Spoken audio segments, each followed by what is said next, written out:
અંકલેશ્વરની Panoli જીઆઈડીસીમાં Sanghvi Organics કંપનીમાં આગ લાગી હતી। લોકોમાં ભયનો માહોલ। અંકલેશ્વરની પાનોલી જીઆઈડીસીમાં આવેલી સંઘવી ઓર્ગેનિક નામની એક કેમિકલ કંપનીમાં આજે વહેલી સવારે ભીષણ આગ ફાટી નીકળતા આસપાસના વિસ્તારમાં ભારે અફરાતફરીનો માહોલ સર્જાયો છે। આગ એટલી વિકરાળ હતી કે તેના ધુમાડા દૂર દૂર સુધી દેખાયા હતા, જેના કારણે નજીકના ચાંસલી ગામના લોકોમાં ભય ફેલાયો છે। પરિસ્થિતિની ગંભીરતા જોતા ઘણા ગ્રામજનોએ પોતાના ઘર છોડી સુરક્ષિત સ્થળે આશ્રય લેવાની ફરજ પડી હતી।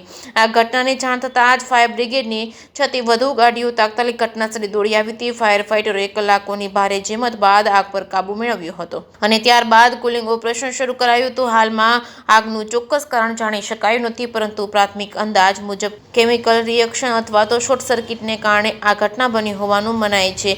આગના કારણે કોઈ જાનહાનિના અહેવાલો નથી, તે એક રાહતની વાત છે, પરંતુ કંપનીને મોટા પાયે આર્થિક નુકસાન થયું હોવાનું અનુમાન છે। સ્થાનિક પોલીસ અને વહીવટીતંત્ર પણ બચાવ કામગીરીમાં જોડાયા હતા। તેમણે પરિસ્થિતિને નિયંત્રણમાં લેવા અને લોકોને સુરક્ષિત રાખવા માટે સંકલન કરીને કામ કર્યું હતું।